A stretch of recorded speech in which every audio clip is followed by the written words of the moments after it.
Hey guys, welcome back to the channel. This is a story about what if Deku became the great king of Jigoku part 1.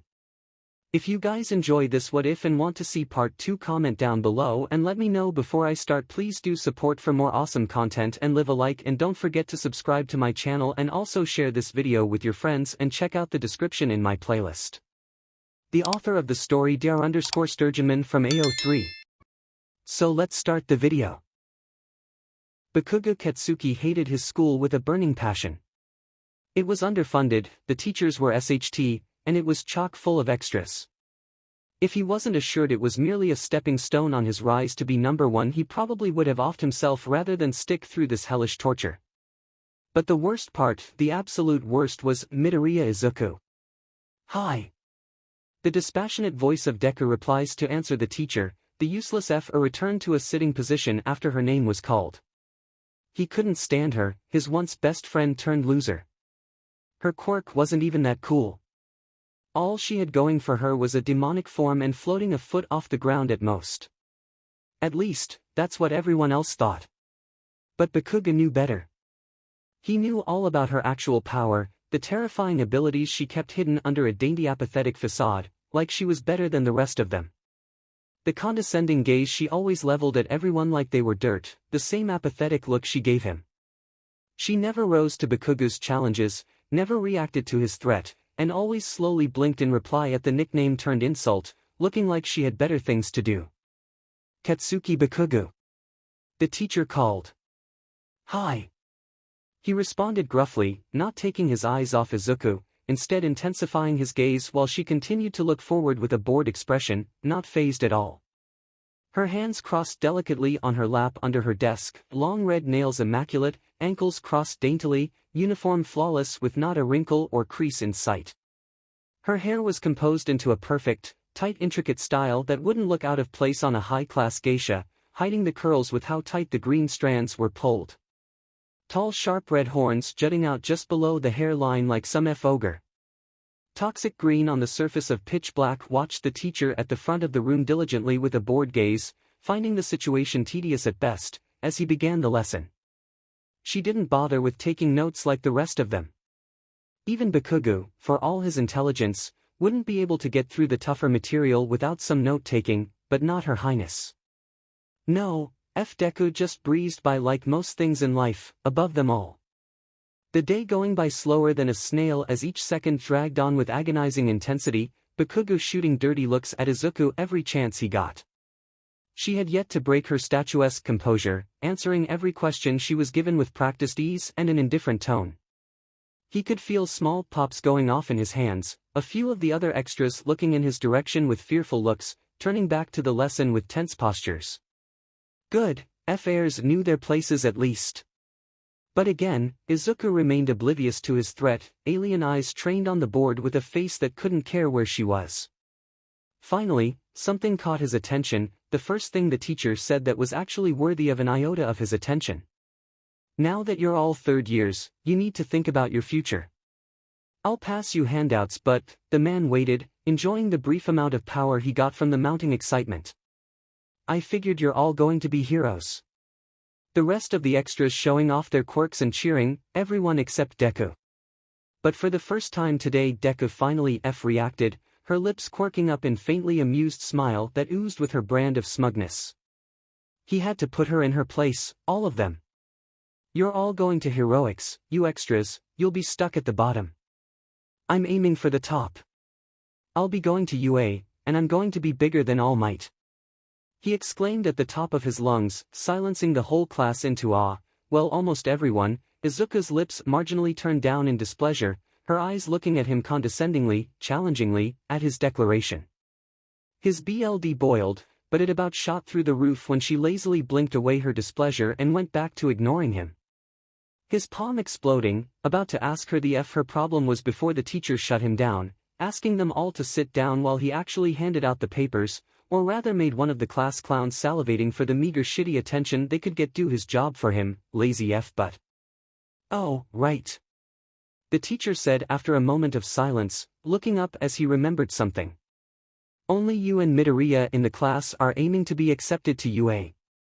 He noted, scratching his head with a small laugh before going back to his work.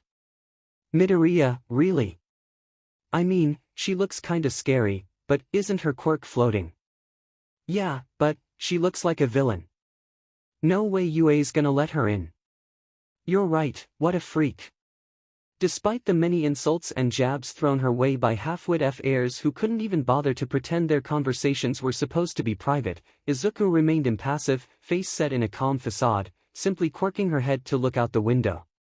For the rest of the class, Byakuya seethed. He wouldn't be surprised if steam was wafting up from him, he was so mad. Deku. He actually had to get a new pencil after he snapped his last. Ever since her quirk came in, she had just pushed him to the side, always ignoring him and moving away, moving forward and leaving him behind, thinking herself better than him, better than all of them. Never wavering in her dream of being a hero, taking the #1 spot from Byakuya, despite having a villain's quirk. After all, how could a hero have a quirk that hurt like hers, that inspired fear and terror? She even had the gall to tell him to stop putting extras in their places, standing between him and them with a disappointed gaze aimed at him as she floated above, making herself seem taller than he was. She knew full well she could beat him, but always held back rather than stop him directly, believing her words enough. But any chance of him actually getting physical fizzled out the window whenever her shadow that stuck to her like the parasite. He was standing behind her shoulder, cracking his knuckles with a look that promised pain. He barely noticed class was dismissed, only realizing it when he blinked and Deku wasn't in her seat, already floating out the door, no one caring she was using her quirk despite the fact she could walk like the rest of them. Swearing under his breath, he hurried to grab his own SHT, ignoring the extras who flocked to him every day after class. Snarling his way out the door and grinding his teeth, small explosions popping off as he went, clearing any and all extras out of the way. Deku! He roared out into the hall, smashing face first into a brick wall, stumbling back. Do you want eye bags? He growled out, raging red clashing with tired purple that narrowed in displeasure. Shinso Hitoshi, otherwise known as Deku's shadow and only friend in the school, probably the whole world. Wild purple hair that did nothing to hide the purple-tipped black ogre horns that jutted up from his temples. Was tall and built like a brick SHT house. Byakuya could respect that at least, rumor around the school being that he was held back a few grades, but Byakuya knew better. Was just more developed than the rest of their age demographic. Shinso, what's wrong? Izuku asked, voice cool and composed like everything about her. Nothing, the tall purple responded, turning on his heel and dismissing Byakuya, making him even angrier. The two walked down the hall and out of sight, eye bags on Izuku's heels like the dog he was. The two left Byakuya to fume just outside the classroom, passerbys giving him a wide berth. He literally exploded in the hall, everyone in the whole school jumping as Byakuya lost his chance to confront the biggest pains in his neck. The teen, just knowing the two smug 𝐓𝐻s would go to UA and ruin his narrative about being the only person to make it out of this but backwards place and rise to greatness from nothing. Otoko Odi. The great king of Jigoku called, imperious green eyes staring down in fury at the man who had met an early demise that day after stepping on the wrong track while fleeing from All Might. In life you stole from honest men and women, killed any who you felt got in your way, and got drunk on many occasions while committing these crimes. As a result, I sentence you to Kaioken Jigoku. There you will be thrown into boiling vats of oil, roasted in an oven alive before your flesh is stripped and eaten by Oni.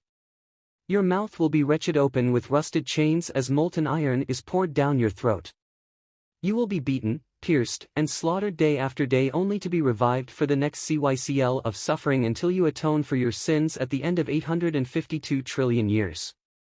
The great Lord of Hell smashed their personal ornate fan with the kanji for justice and punishment into their palm with a crack that reverberated through their royal judgment hall. Otoko made a run for it, using his quirk to change from man to slime to slip through the cracks in the floor before black chains with a purplish sheen pierced his flesh, forcing him to human form and making him bleed. The Oni the chains belonged to reeled him in slowly like a flopping fish across a sandy beach, a wicked smile gracing his devilish features as his eyes glowed in unadulterated joy. You heard the great king Enma, Kaioken Jigoku, it is for you 𝐹𝐻. Have a nice day. He drop-kicked the deceased low-rank villain through one of the large open windows in the direction of the proper hell.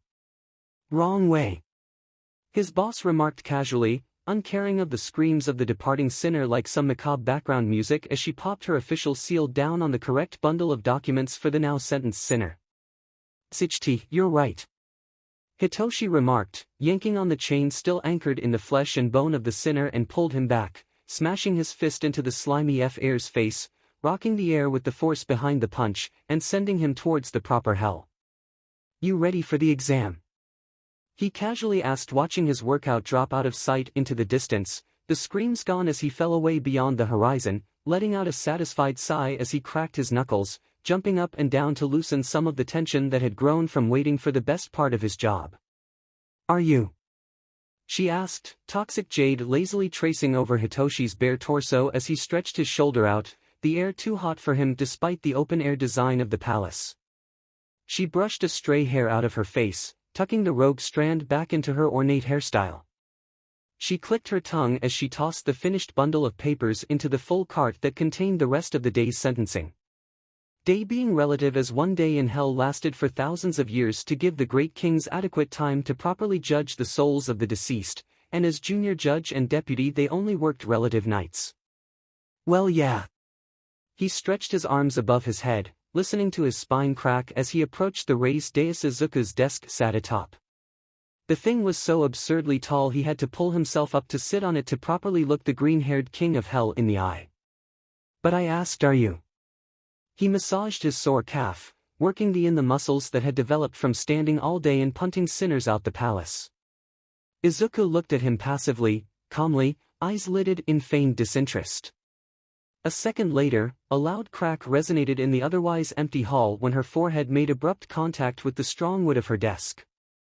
"I don't know," she whined, putting away the impassive mask she used to judge the dead with fairness, propping her chin on the desk as she looked pensively to the side. "Maybe I should just take the job early and spare myself the embarrassment." "Still don't know what to officially register with?" Shinso asked, taking her stamp from her limp grip and doing some of the paperwork for her while she whined. "It's not fair, damn it," she hollered, smashing her hand onto the table with a resounding thud. "All of these stupid powers and I gotta hold back and pick one out of so many, and hey, stop laughing. Damn it, Shinso, I am your boss. Stop it." She started to shake him by the shoulders while he laughed like the traitor he was. The two began a game of cat and mouse, with the larger Oni running from the small irate king of hell who flew to keep up, the junior high teen repeatedly smacking her much taller friend and subordinate with her ornate metal fan. Shouts of "traitor" and "unloyal ingrate" ringing out, peals of laughter joining them as Hitoshi felt nothing while Izuku harangued him with supernatural strength. "I'm glad to see the atmosphere here is so lively," a deep voice remarked. The two immediately stopped in their tracks, Izuku mid-swing while Hitoshi's mouth hung open like a fish. The two took in the composed countenance of Hozuki, his slanted eyes taking the unrefined scene before him with feigned ignorance, not wanting to step out of line and question the actions of another court and its king's decisions towards subordinate reprimands. The two gave a cough, gathering themselves up and making themselves more presentable to the senior deputy of Enma. "Hozuki-kun. Hozuki-senpai." The two greeted simultaneously. "Is there something you require?" Izuku asked, subtly smoothing out the wrinkles in her 𝐽 hoping the senior deputy wouldn't notice. "No, I was simply passing through to the court of King Qingguang and decided on whim to check on your progress for the day." "How were the dead?" He appraised the courtroom, noting the differences between the current King Enma's official court and his soon-to-be replacement. 4 pools of BLD sat in the corners of the hall with steps leading down at a gentle slope should someone wish to bathe, arranging the available floor to walk on into a cross reminiscent of the Christian religion. The raised desk at which the court's respective king judged the souls of the dead sat at the center, the floor to the right was for the innocent to walk on after judgment was passed, the left for sinners that complied and accepted their punishment with grace and honor, as few as there were for that. Behind her, a hall led deeper into the palace where personal and professional quarters were housed for the court's employees. Opposed to the columns that supported the roof of Enma's court, Izuku's possessed great red chains that slowly ground and grinded, pulling upwards and disturbing the otherwise calm surface of the BLD pools, forever trying to pull the floor up from the bottomless pools of viscous red fluid. A fitting scene for a king of hell to inspire fear in the hearts and minds of sinners, as opposed to Enma's more mundane offices. However, what is this about a problem I overheard, Enma-Sama? Hozuki asked, referring to Izuku who would one day take up the mantle of Enma proper once she ascended the throne upon her mortal death. Ah, that, Izuku tapped her fingertips together, laughing awkwardly at being overheard by her senior in hell, although he was technically below her and standing in Jigoku's official pecking order. The esteemed Enma-Sama doesn't know which of her divine powers to pass off as her quirk yet. ♯ answered his senior, earning himself a glare that would have made the strongest of men die on the spot from Izuku, something he was immune to after years of helping her perfect it. Ah, your contract with heaven does allow you to use your powers in the mundane realm within reason. But I fail to grasp the problem. Quirks are such a relatively new fashion among mortals. 𝐜𝐡𝐬, looking off to the side as a gout of fire erupted from the landscape. Well, you see, Izuku began. Once more, ♯cut his boss off. If she used all her powers it would seem suspicious, so she needs to pick a general vague theme to go unnoticed. He shrugged his shoulders and pointed his thumb to her, ignoring Izuku's long red nails that dug deep tracks of red into the flesh of his back and the dark aura of doom emanating off her invisible waves of malice. While the two bickered, Izuku chastising ♯for his lack of tact while the taller teen laughed, Hozuki observed the great chains that ordained Izuku's royal court rumble, retracting into the roof and shaking the building's foundations as they continued their fruitless task, a fitting reminder of the futility of running from heaven's wrath and hell's fitting ire for those judged in her halls. What about your chains? Hozuki asked, his head to the side in thought. I've always admired the crystal BLD quality of your hell chains, and considering your tendency to float, you could always pass it off as a form of energy manipulation. Hozuki supplied, imagining the lackluster black iron of Enma-Sama in comparison and finding them lacking, as he turned his head back to the two who looked at him with open-mouthed awe. Neither of them even came close to any idea like it. You're a genius, Hozuki-kun, Izuku cried, hugging her future subordinate with tears welling up in her eyes at the compliment, frustrated that she didn't have the same idea earlier but more than happy to accept it after Hozuki's glowing praise. Not to mention, he began, the room's other two occupants looking up at him with slight confusion, your chains will remind the living of hell's wrath when they die, for coming in contact shall forever burn them according to the weight of their sins. That is, his head once more to the side, if they are not crushed or burned under your divine will. Enma's chief of staff bowed, his companions staring at him in abject horror as they knew full well how much devastation Izuku's chains could unleash at just a scant amount of power, their imaginations running wild. The scene was Mustafa, Izuku dressed in her official Enma garb, her divine 𝐬𝐿, the flames of Jigoku rising up around her enraged form, fists clenched, as the titanic BLD red chains rained down from netherworld portals, crushing civilians and cutting buildings in half. The scene was worse than any natural disaster to date as innocent and criminal melded together in a hellish landscape, reminded of heaven's wrath and the near-eternal torment they will face upon their mortal demise.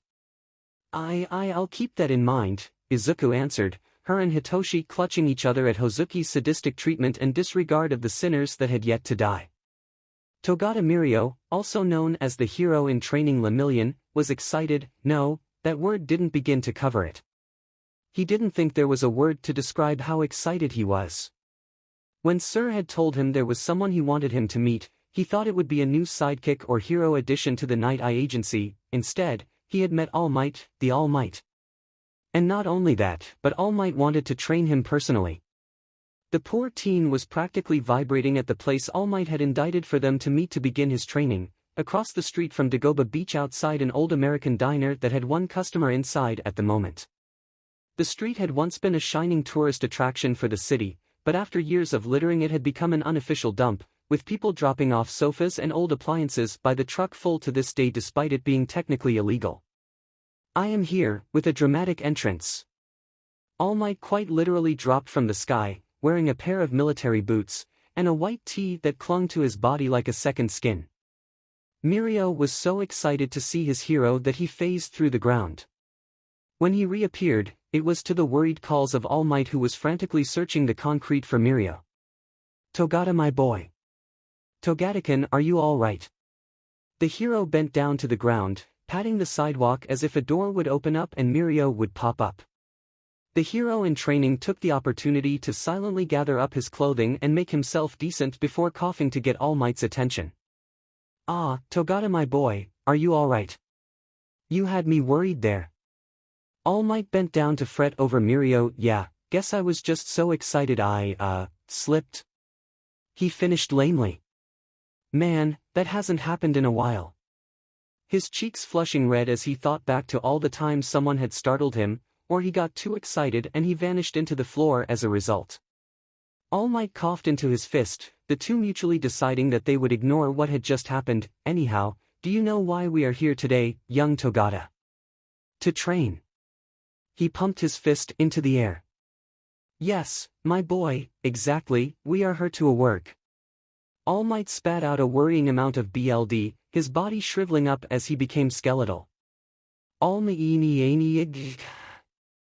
Mirio screamed, the sight of his hero spewing blood like some macabre fountainhead being another catalyst to him sinking beneath the floor.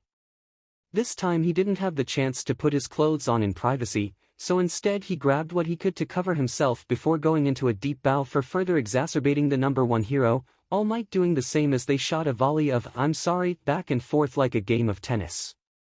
"Are you sure you don't need to go to a hospital? It's fine if we can't train today.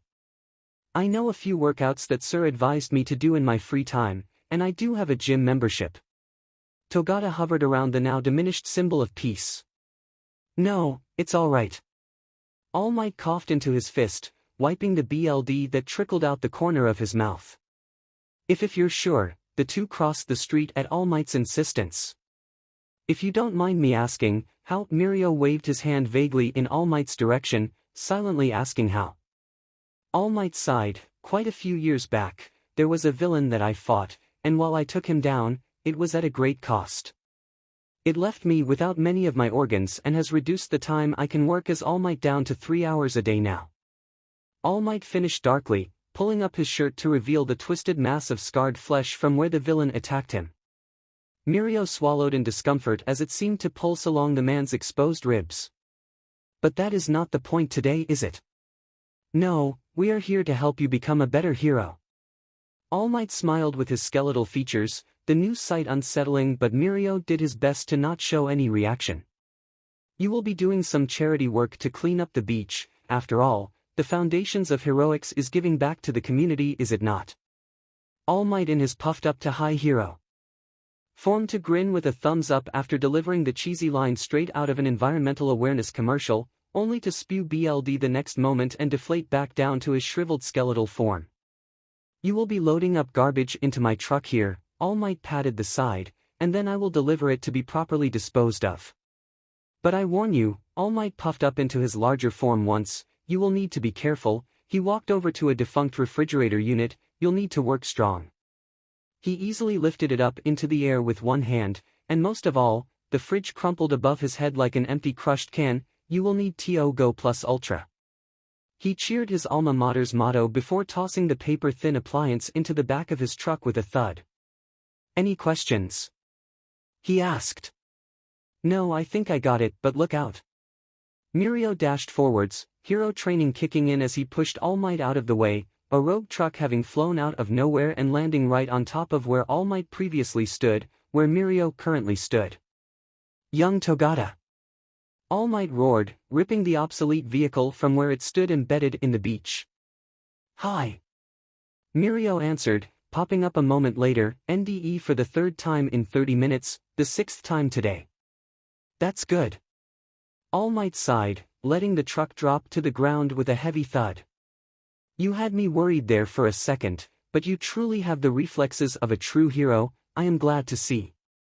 All Might complimented the teen, deflating a moment later as he was dangerously close to going over his limit.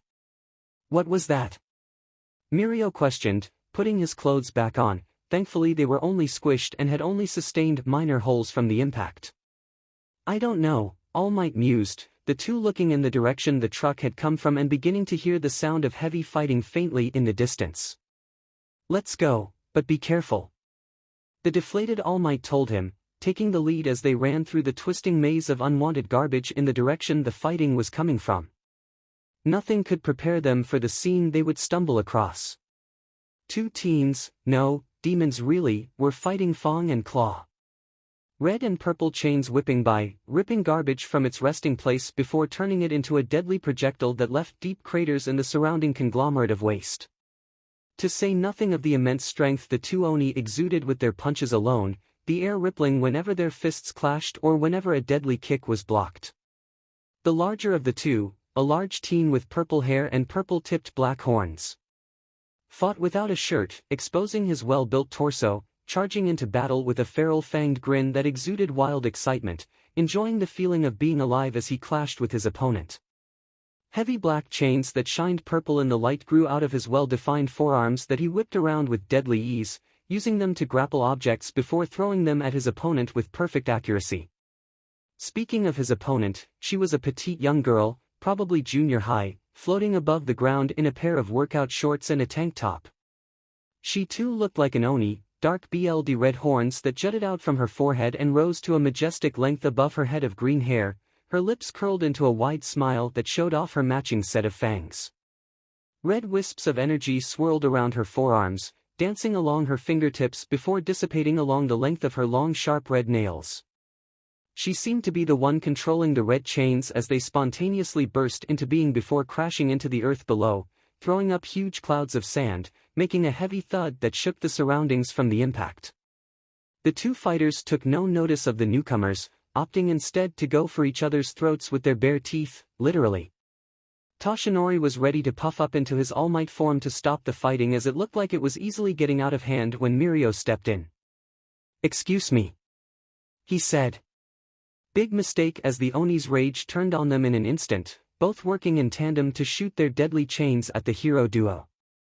"Ah, that makes a bit more sense." Mirio laughed, rubbing the back of his head at what he learned from the duo, Midoriya Izuku and Shinso Hitoshi, that they had chosen Dagobah Beach to better hone their quirks. Still, it's illegal to use quirks in public and you should have had an adult nearby to supervise in case things go wrong. The hero in training admonished, wagging his finger in the teen's direction. The green one, Midoriya, who had an air about her that commanded authority, opened her mouth to say something but was cut off by Shinso, who raised a hand to cover her mouth. "Ah, you see," he began with a nervous laugh, "we would have gone to a quirk gym, but there aren't any nearby or affordable for us to use, so we kinda just, you know." He vaguely indicted their general surroundings. If that's the case then, Mirio looked to All Might Yagi Toshinori as he had introduced himself to the two unforeseen variables. "Why don't you train with us?" In tandem, the two Oni-themed teens their heads to the side in confusion. "Come again?" they both asked. Even Yagi looked a bit taken aback by Mirio's spur-of-the-moment offer. "Yeah, it'll be great." He looked at Yagi, hoping his excitement would catch on. "You see, I'm a second-year UA student myself," he proudly proclaimed, "and Mr. Yagi has offered to help me train and better my quirk. He works with UA, so he should also be able to help you guys improve for the entrance exam." He fibbed just a little. It wasn't a total lie. Yagi was All Might. All Might was affiliated with Sir was his mentor, and therefore worked with UA. It was a stretch, but it held, kinda. Midoriya's eyes narrowed at him, an unsettling feeling as he knew without a doubt the young girl was scrutinizing him, making his inside squirm under her intense otherworldly glare. Her chin rose in the air by a hair, but it made him feel like she was looking down at him from some impossible height, waiting for him to slip up so she could pounce. Thankfully it wasn't on him for long, shifting instead to Yagi when the man coughed. The skeletal version of All Might shuffled in his seat, the group opting to sit on any junk surface that looked marginally clean of germs as they discussed, clearly not used to be so heavily appraised by a 14-year-old no less. He looked hesitantly at Mirio, who vigorously nodded yes in response to the unasked question. "I think it's a great idea, helping heroes in the making is a noble goal after all." He smiled, giving them all a thumbs up before coughing up an obscene volume of BLD and making all of them worry. Well, one of them worried. 𝗀𝐸 and Midoriya merely opened their eyes wider in surprise, the latter much more reserved with her facial reactions as she maintained a calm facade while sitting atop a broken washer like it was a throne fit for an empress. Is he okay? 𝗀𝐸 asked, more used to making people spit up BLD than watching the action unfold naturally from a man he had yet to touch. It's fine, nothing to worry about. Yagi lied, giving them all a thumbs up and a smile, BLD trickling out the side as they all somewhat accepted this as the new norm. But I warn you, this training will be grueling, you will be tired, you will be sore, you might even wish for death, it will be hell on earth. If you want to back out, now is the time to do so. He looked at them, expecting them to take some time to discuss it seriously. What he got was the furthest thing from that. I don't care. You want to do it? 𝗀𝐸 asked without a care in the world, boredom evident as he watched the clouds pass overhead. Midoriya shrugged. All right then. 𝗀𝐸 agreed casually for the two of them. What's this going to be like, 'cause we got plans in the afternoon. Hozuka-sama. The white dog known as Shiro, formerly a companion to Momotaro the Peach Boy, inquired when he saw Enma's deputy walking with a purple-haired Oni with rather impressive horns, completely forgetting his original task as he ran towards his favorite superior. Hozuka-sama, where are you going? Can I come with you? He wagged his tail and excitedly. Who are you? He asked Hozuki's companion, finally taking notice of the purple-haired Oni. Shirakan, this is 𝗀𝐸 Hitoshi, the junior deputy to the offices of King Enma. Hozuki explained, 𝗀𝐸 giving a brief wave and a simple yo to the white dog as a greeting. Does that make him, like, your kohai? Shiro asked, tail still wagging as he looked at 𝗀𝐸. The Oni was tall, well-built, and had a frightening countenance that dared you to step out of line, yet maintained a casual air around himself in their current setting. It was interesting to compare the two physically, as Hozuki seemed to blend in most of the time, standing in the background until something required his attention, whereas 𝗀𝐸's whole demeanor drew the eye.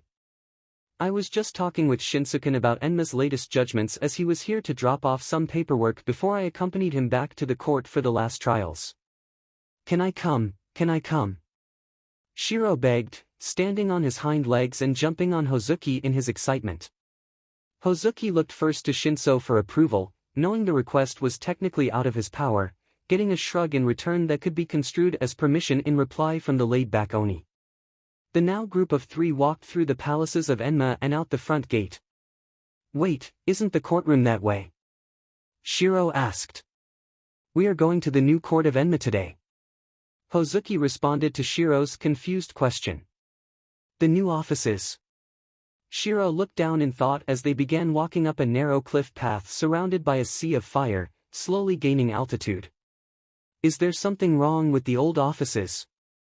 No, nothing a few repairs won't fix, but Enma-Sama requires proper facilities to conduct fair trials and there would be no space for that in the old offices. Has there been that many new cases? Not really, it's more so that staff aren't running into each other as to keep things going smoothly. Until we can properly transition, it would be best for the two staff to remain separate for efficiency. Two staffs. Wait, why are there so many people out here?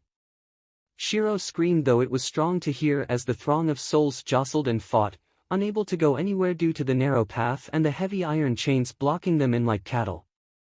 The Oni that were working to corral them all had a strong time of it as the crowd resisted movement, stalling the judicial process. Before them all, an ornate palace carved from ruby red stone and jet black marble, embossed with golden ornaments that looked like they would come alive to devour the dead at any second, stood imposingly before them all. Several chains attached to the base dropped down to the sea of fire below, vanishing from sight. Wow, it's so cool! Shiro praised, Hitoshi preening ever so slightly behind the white dog at the compliment to his and Izuku's strong work. But how are we going to get there with the crowd? Shiro looked to Hozuki for an answer.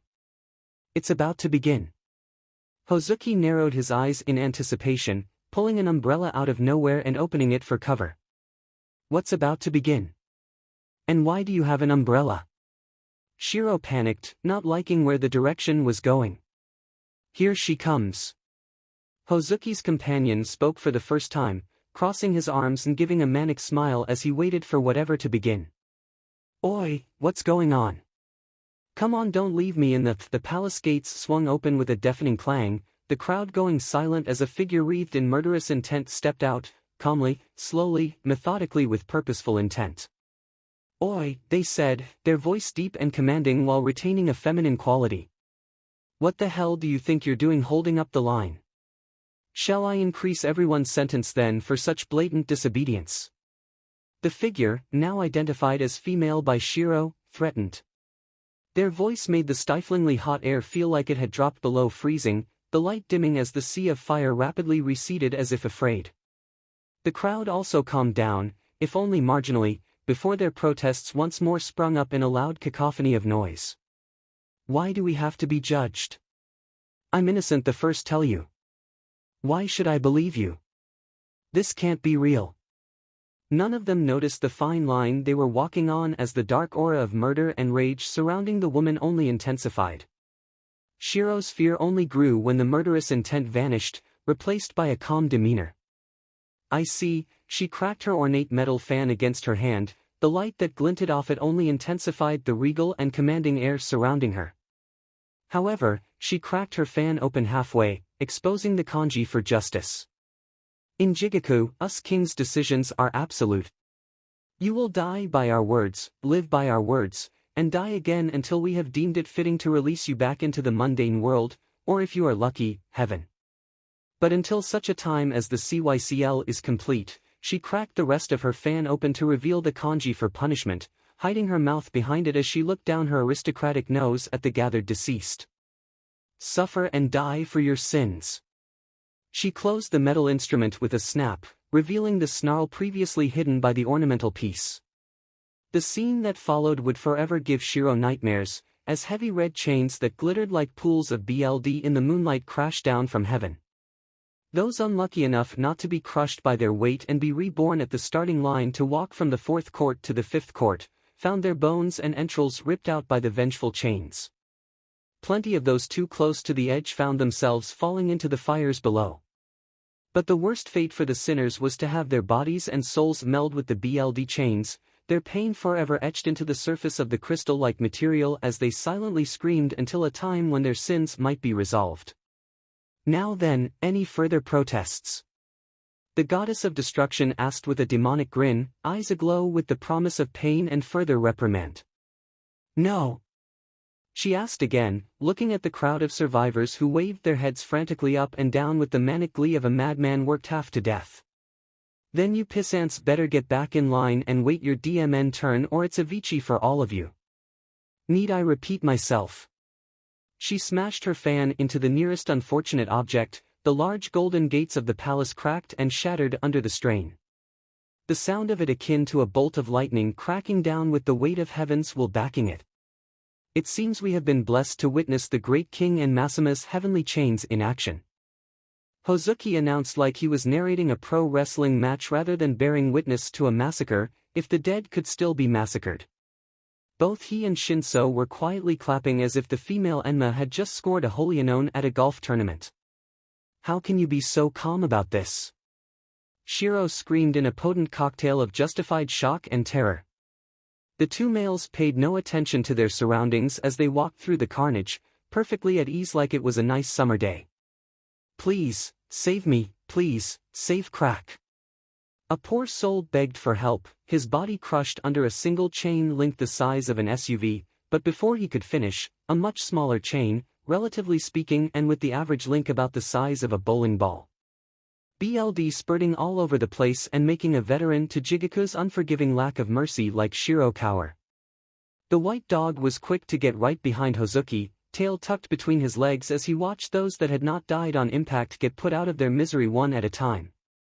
For those that were buried under the chains and could not be finished with a smaller one, the great chains of red lifted ever so slightly before slamming back down. The process created a steady beat, becoming a living tempo of pain and mystery like a nightmarish drum beat. Superb as always, Enma-Sama. ― bowed in respect, and Shiro really wished he hadn't because it drew the wrathful Bodhisattva's attention. Jade green eyes that glowed with a supernatural toxic light, the irises swam at the top of a pitch-black lake that the light out of the air.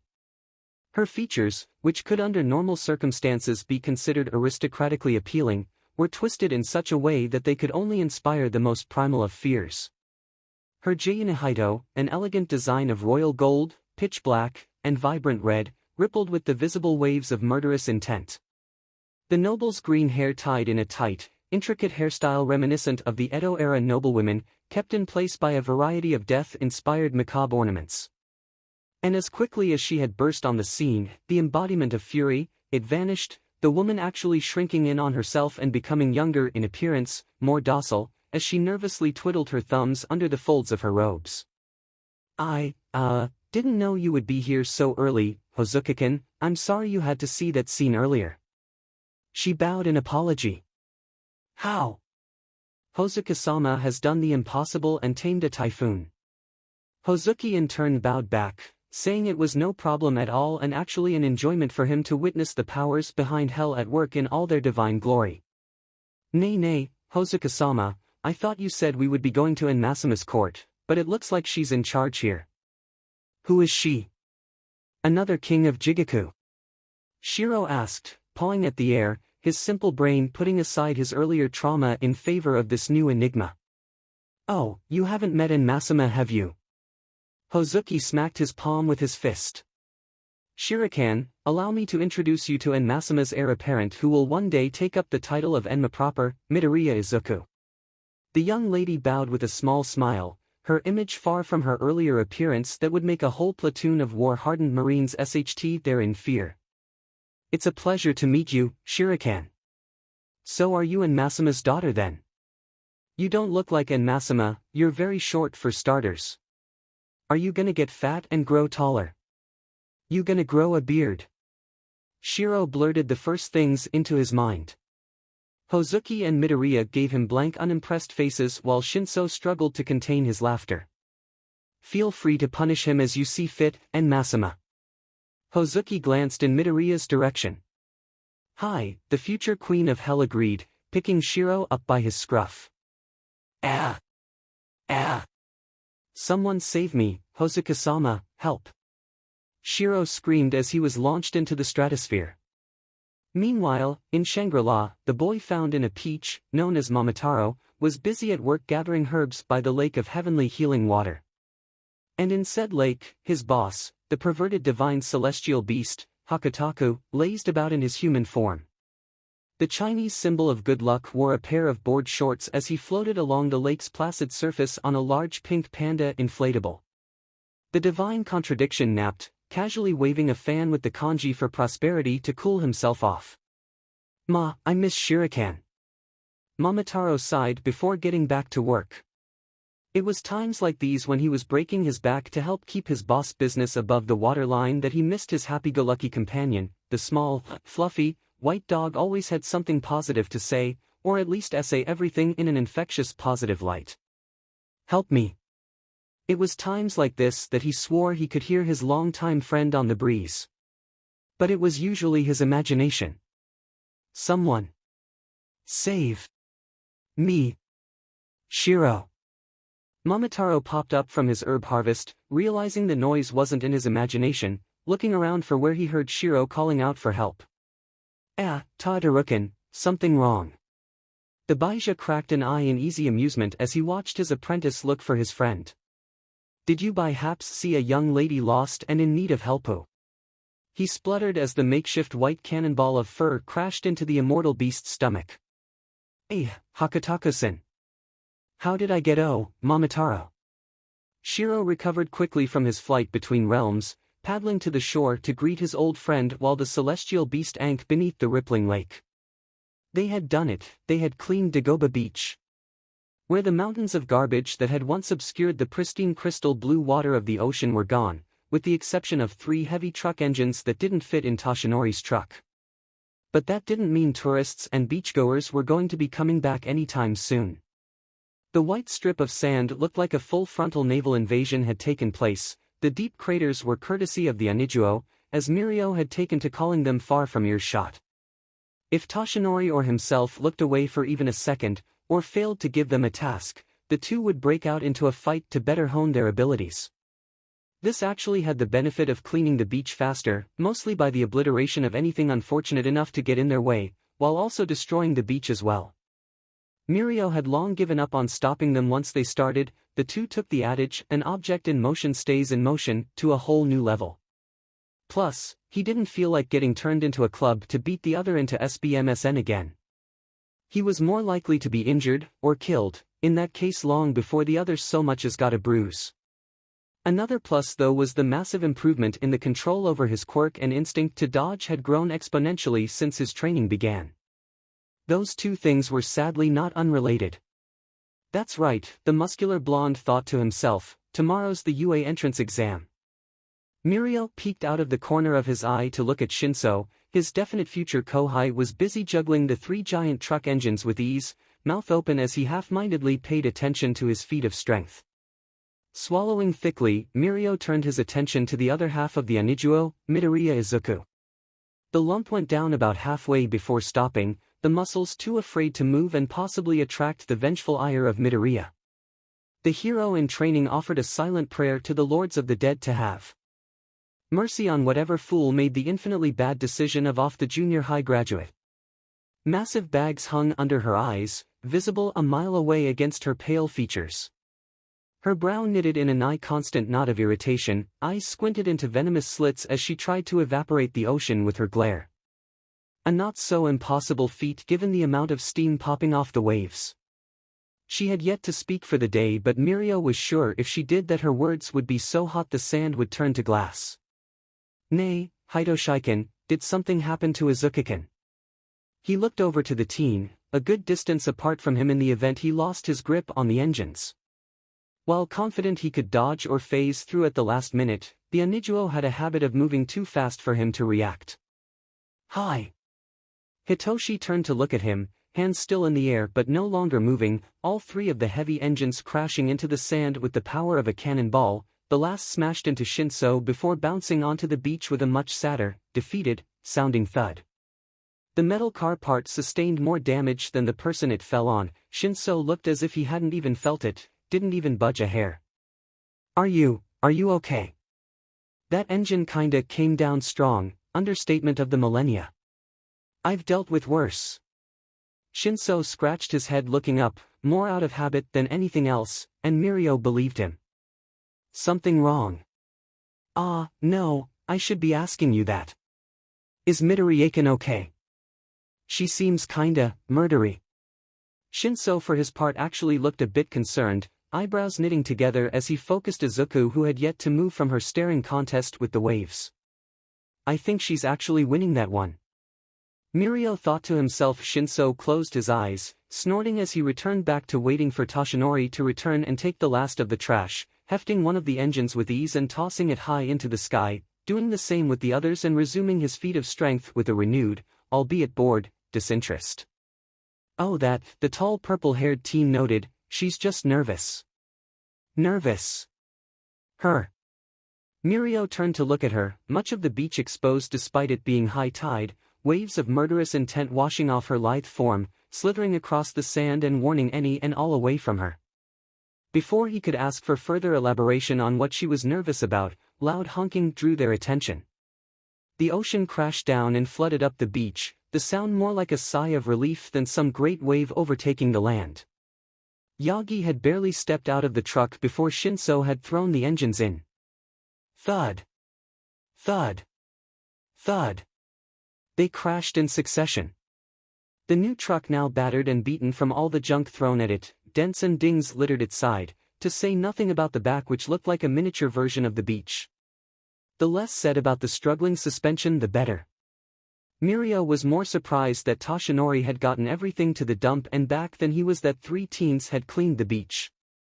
Thank you, Shinso-kun. The deflated version of All Might looked like he had aged 100 years since the start of this ordeal. With the 𝐀𝐦 now in a quiet conversation between themselves, Mirio glad that Izuku had stopped summoning the apocalypse. All Might took the opportunity to drag second-year UA student away some distance. Young 𝐻𝐻𝐬, now that we have a moment, there is something important I need to discuss with you. You see, the reason we can hear you from here. 𝗀𝐻𝐸 hollered over, making the two blondes jump in the air. All Might sighed awkwardly in his withered form, trying to figure out what to do since they were truly a ways away from the 𝗀𝐻𝐸.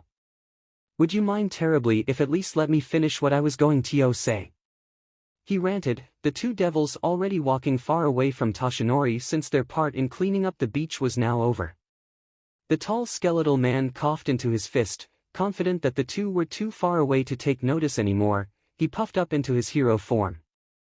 Young 𝐻𝐻𝐸, let me tell you the story of the sound of the All Might cereal commercial's jingle rang out, while something glowed and vibrated on the man's impeccable left buttocks. 1 second, he excused, pulling the device out and putting it on speaker. Moshi, this is, we can still hear you. It was Izuku who spoke over the phone, her voice having more in common with a rumbling volcano than that of a 14-year-old girl. The two frantically looked around, afraid that the duo had come back or looped around but spotted nothing. Over there. Mirio pointed in pure shock. Far on the horizon, the only things they could make out were small green and purple blobs, gradually getting smaller as they continued to walk down the beach further away. How good is that pair's hearing? Toshinori wondered aloud in horror, forgetting his phone was still on speaker. Pretty good. 𝗀𝐸 answered over the line.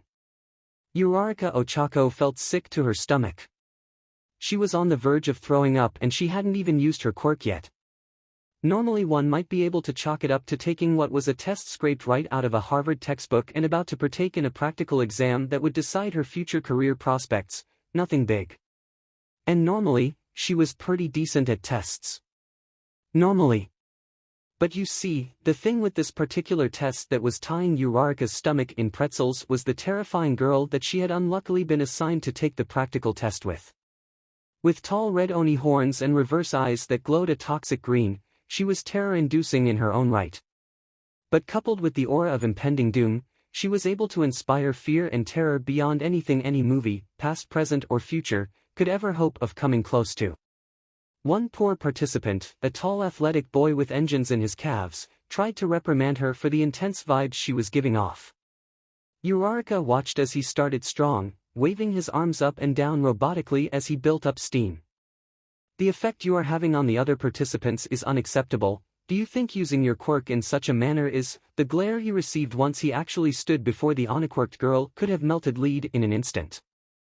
Uraraka didn't need X-ray vision to physically see the once shiny and pristine spine crumble to dust and blow away. Okay, start. Present Mike suddenly called over the cowering UA prospects, all of them looking towards the radio host hero for clarification, save one who slipped by under everyone's radar while they were distracted. What's wrong? There are no countdowns in a real fight. And if you don't hurry, I'm pretty sure that girl's gonna get 'em all. Everyone's head immediately swiveled to where Present Mike was indicating.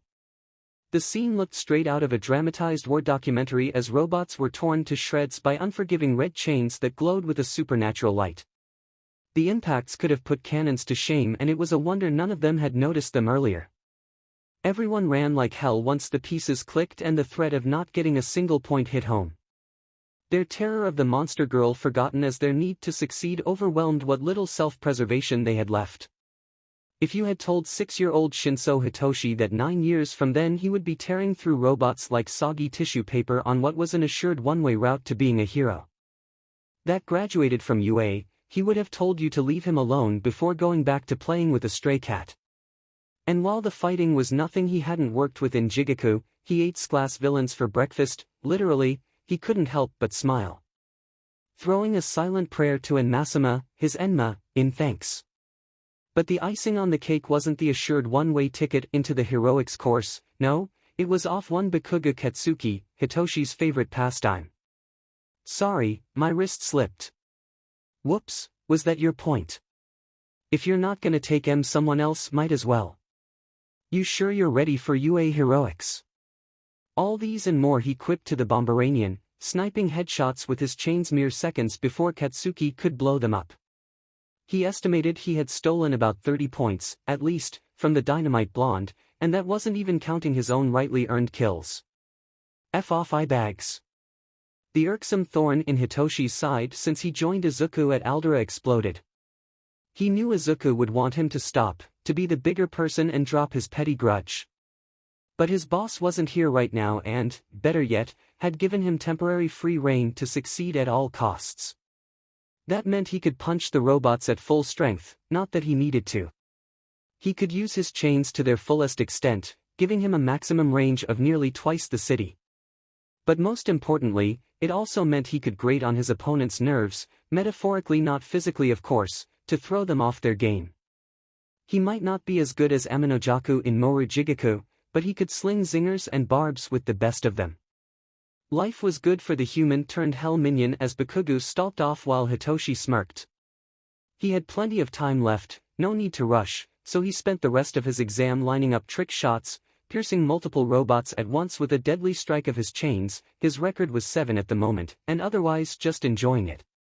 What should have been a stressful exercise turned into a walk in the park, barely making it to just under relaxed warm-up for the seasoned hell minion.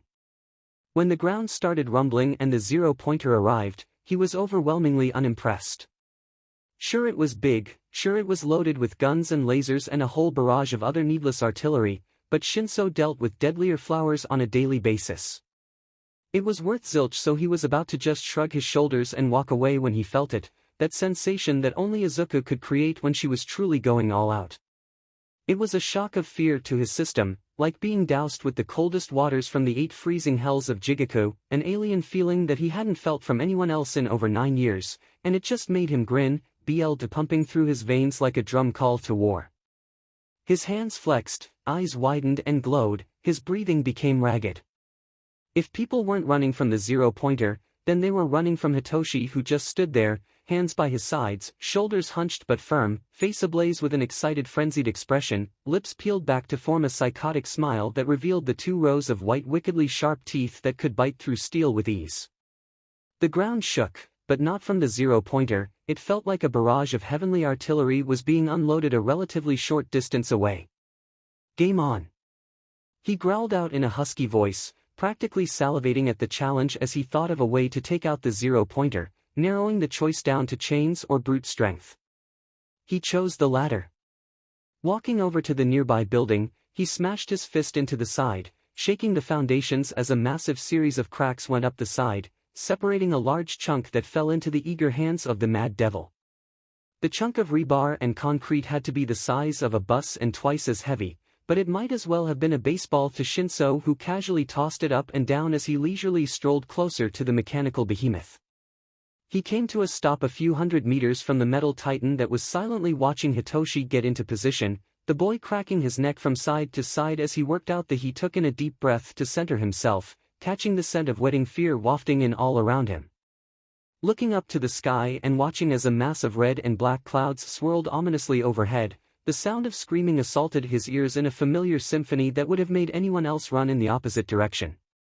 But to Hitoshi, who had practically grown up in Jigoku, it was like a mother's lullaby at this point, a comfort.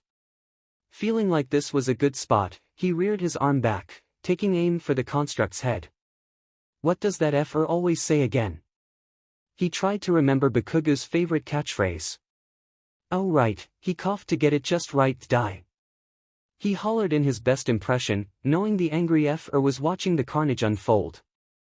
The makeshift spear not only tore the head clean off, but a large chunk of the torso as well, all of it flying off into oblivion.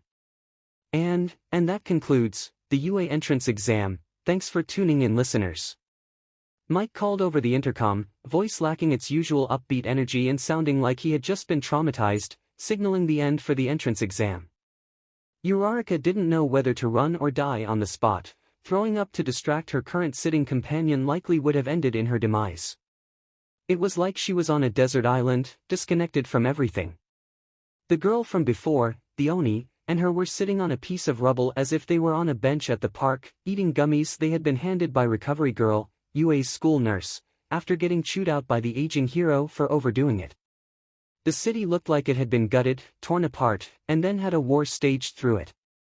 Deep craters and massive gorges tore up the streets, chunks of building and robot littered what little ground had remained intact from the otherworldly assault. The image of red chains bigger than an SUV, the faces of screaming people carved into the BLD red material, so lifelike as they writhed in agony and despair, was forever burned into the back of her eyelids. The hellish constructs had rained down or burst from the ground like a hellish geyser, tearing robots limb from limb, making the metal that ripped and buckled under their onslaught sound like the screams of the everyone in the test had been lucky with what few meager points they had gotten, having to not only dodge the robots' attacks but the chains that had targeted the robots. 𝐸𝐸 had been on her last legs when it happened, barely surviving as it were, when the giant zero-pointer had appeared. She had run like the rest, but the destruction the massive behemoth caused in its wake toppled a large chunk of debris to fall on her, pinning her to the ground. The green-haired girl who floated above it all had originally paid not notice to the latest automaton, floating lazily away in search of more worthwhile prey. But then she had made eye contact with 𝐸𝐸 whose lungs burned too much to call out for help, and something flickered in those originally cold raging orbs of radioactive jade, a glimmer of something more, and then the sky had turned red. Angry clouds that looked like a sea of evaporated BLD swirled above the arena, and at their center she remained, commanding it all from the eye of the storm. The chains rained down, shaking the earth and destroying everything in their path. Miraculously nothing organic had been harmed. The same could not be said for the automated villains, many were crushed outright, maimed, or otherwise torn in half. But the worst had been reserved for the zero-pointer. The chains must have been superheated because its frame had been melted and scorched on contact with the supernatural chains. It was torn in such an artful and deliberate way that its gutted carcass resembled some tragic scene out of a fairy tale nightmare. The melted chassis hung like rotted skin that was stretched over the exposed bone of a deceased giant. The thing's head, originally rectangular and recognizably robotic, had been crushed and twisted until it resembled a giant human skull, gazing out in indescribable pain and despair, begging to be put out of its mystery. And the cause of it all sat calmly beside her, no longer emitting waves of murderous intent, BLD lust apparently sated. Instead, she sat calmly, gracefully, holding a gummy on the tips of her talon-like red nails, appraising it for any fault.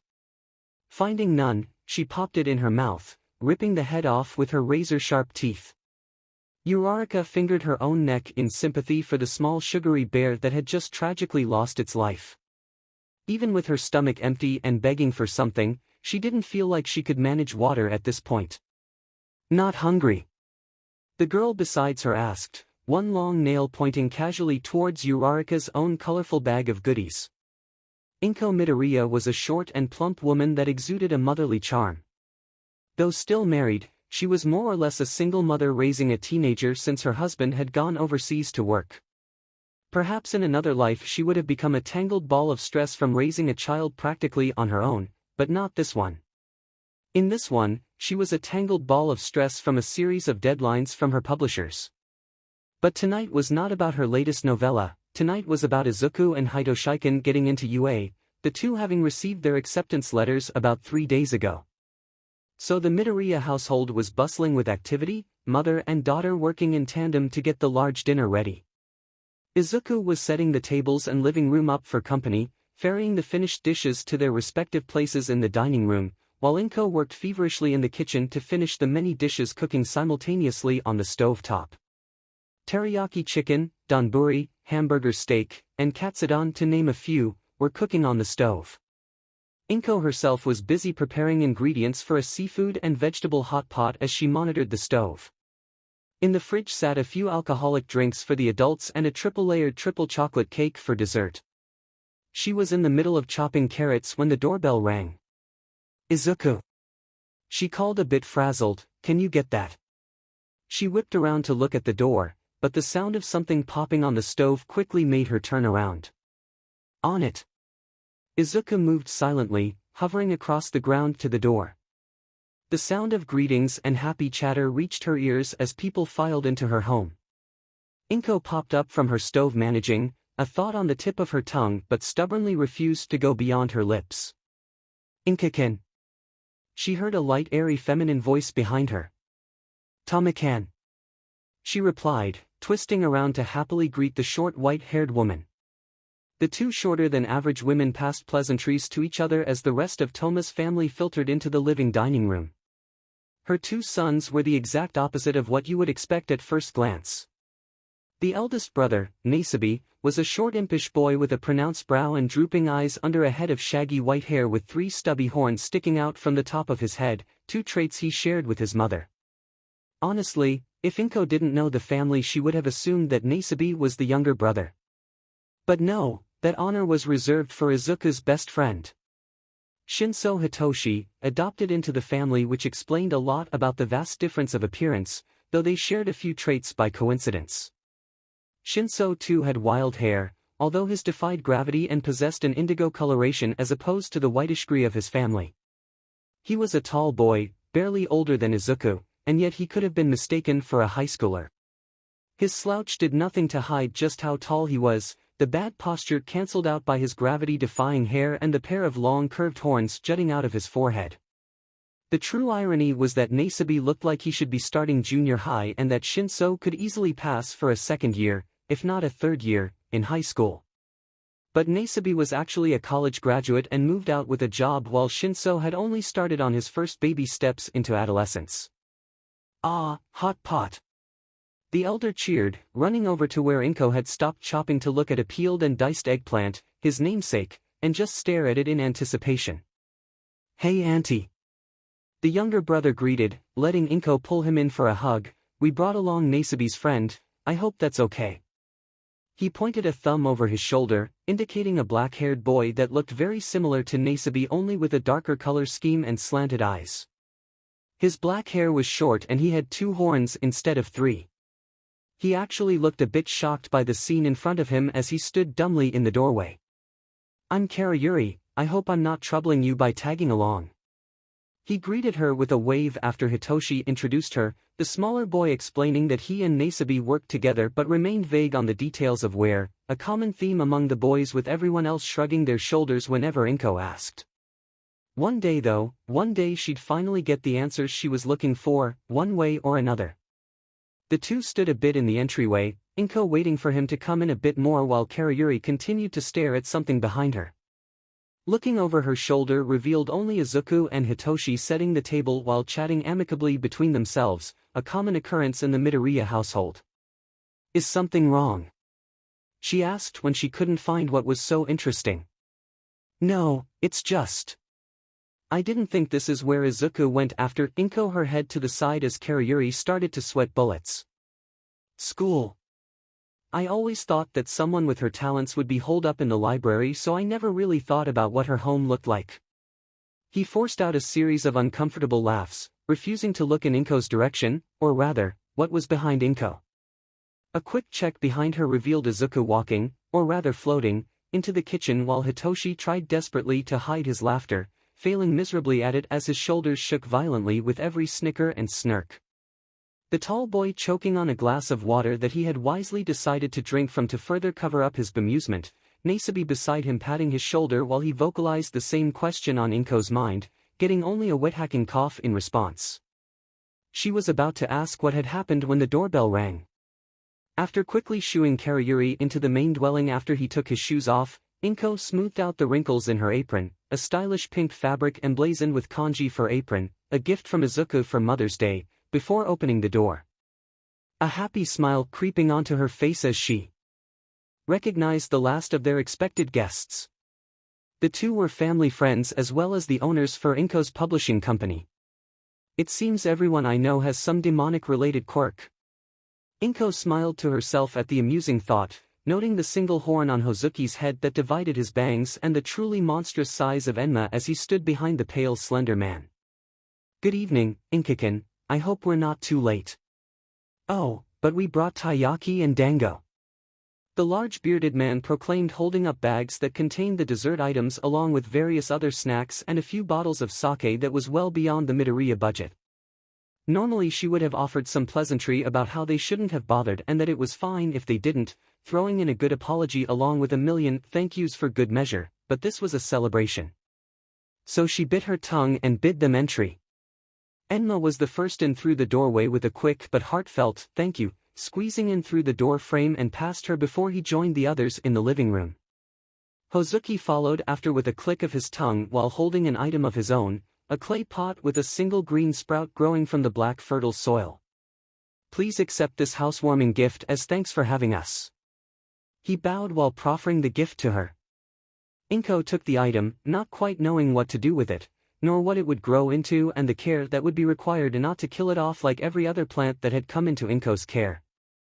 Even the cacti that had been given to her as a joke quickly found themselves given a burial in the compost bin after only a day. Thank you, she said absent-mindedly. What is it? She looked at the green sprout that was already starting to shrivel up in her grip. It is a seedling for a goldfish plant. I find myself partial to this particular variant and have taken a keen interest in growing them. I happen to have a few seeds left over and decided to make one into a gift. All it requires is water and the occasional meal and it will grow. The man explained with his deep baritone voice, taking his shoes off and placing them in the growing pile by the door before he too joined the festivities, leaving 𝐴𝐻𝐸 to stare at the new life in her hands in deep concern. Mom, Izuku broke her from the battle strategy forming in her head to hold on to this fragile life for as long as possible, not wanting to kill yet another gift from a friend. And who knew, maybe this one would turn out different. The stove is starting to burn. She pointed out, her finger pointing in the direction where the distinct smell of burning food was emanating from. 𝐴𝐻𝐸 wasted no time in shoving the innocent life form into her daughter's hands before rushing off to the kitchen to save her strong work for the night. If she had stayed for a moment though, she would have been able to see the pensive look that graced Izuku's otherwise stoic features. The young girl knew full well just what gift Hozuki had given her mother. This will be interesting at least, she muttered under her breath. It was always interesting when still living humans came into contact with the supernatural, their minds leaping through a million and one hoops to explain away the abnormal. With dinner saved and now served, the group tucked in. Yuwa. Enma sputtered, 𝐴𝐻𝐸, what is this? He indicated towards his plate filled with a large grey gelatinous substance that she had prepared just for him. Do you not like it? She asked, brow furrowing in concern. It's not that, it's just, is this, konjac? She finished for the large man. Hozuka-sama told me you loved it. I think there are a few more servings in the kitchen, so let me know if you want more. Don't be afraid to ask. She smiled, clapping her hands. Everyone else continued with their meal, ignoring the undercover king of hell's plight in favor of not attracting Hozuki's unique brand of mischief and psychological torment. At last, the big moment came with everyone discussing the results after watching the holographic recording of All Might as he gave his acceptance speech, welcoming the soon-to-be high schoolers to UA. The festivities continued well into the night, everyone playing party games, more food, and plenty of wine. At one point, 𝐴𝐻𝐸 managed to pull Hozuki aside to ask for better advice on how to not murder the plant she had been gifted. 𝐴𝐻𝐸 came back into the living room after her discussion with Hozuki where people were settling down and contemplating going home for the night, riffling through the many notes she had taken for the proper care of a goldfish plant, determined to make the sucker thrive. A snap of a camera lens had her head popping up, blinking as she tried to figure out who took a picture, coming to stand beside Toma who was smiling at something in her hands. Silently, the much shorter woman, which was saying something considering 𝐴𝐻𝐸's already short stature, quickly showed her the camera the clicking noise had come from. The screen showed Izuku and Hitoshi asleep on the couch with a blanket covering the two. Izuku was resting her head on Hitoshi's shoulder while the boy's head rested on the back of the couch. 𝐴𝐻𝐸 stifled a laugh, the two mothers doting on their children's close relationship. Their smiles widened and their fits of giggling intensified when they saw that the pair were unconsciously cuddling on the couch. Izuku's arms were wrapped around Hitoshi's waist, and one of Hitoshi's long arms slung around Izuku's shoulder, pulling her in closer. A swell of pride rose in 𝐴𝐻𝐸's chest as she thought on how happy Izuku had become since Hitoshi came into their lives. The two were 6 at the time, Izuku's quirk had yet to come in, and despite her unwillingness to discuss her school life, 𝐴𝐻𝐸 knew it was rough. She didn't smile as much, she cried more, she was always quiet at dinner, and she stopped talking about heroes every other moment, opting instead to watch videos on the internet in morose silence. It broke 𝐴𝐻𝐸's heart at the time and she didn't know what to do. And then Hitoshi entered the picture and it was like a breath of fresh air came into their lives. Good luck, Hitoshi-kun, I'm rooting for you. Uraraka was in a panic. She had slept through her first 5 alarms, missed her train, had to wait for a funeral procession to pass, and then for whatever reason her card to enter UA's campus came up as error 3 times in a row before a nice upperclassman with pretty blue hair let her in.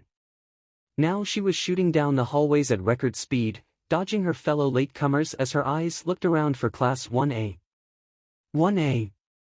1A. This place is too big, damn it. The young girl was too busy looking for the right class, staring up at the top of the ridiculous tall doors to not notice the body standing in front of her.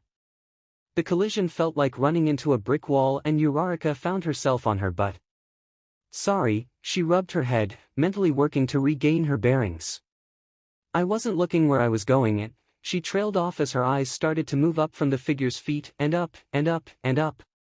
𝐀𝐦, how tall was this person? Freezing when frazzled brown came into contact with lethargic purple. The indigo orbs held no malice or even a hint of annoyance, despite being the victim of Uraraka's poor situational awareness, but for the briefest of seconds she felt like a small injured mouse limping by the gaping jaws of a ferocious tiger out for blood. And just as quickly as the feeling came, it passed. A voice drawing the attention of the tall boy with frightening eyes. She couldn't hear what they were saying. She was too glad to still have her head intact as she breathed out a sigh of relief. A pale slender hand soon appeared in her field of vision, elegant fingers tipped with long immaculate red nails that looked freshly painted and possessed not a single flaw. Are you okay? A concerned feminine voice asked. Uraraka wasted no time in taking the proffered limb and readily accepted the help up, not wanting to make any more of a scene after already being so late. She was mid-apology when her relieved eyes quickly turned to panic when they met a familiar set of eyes she would remember into the afterlife. It was the green-haired girl that completely destroyed the test zone for the entrance exam, hair pulled into an immaculate style that looked like it was for royalty, a few ornate pins held it in place. And despite wearing the same girl's uniform for UA that Uraraka was wearing, she made it seem like the simple designs were made for high-end fashion.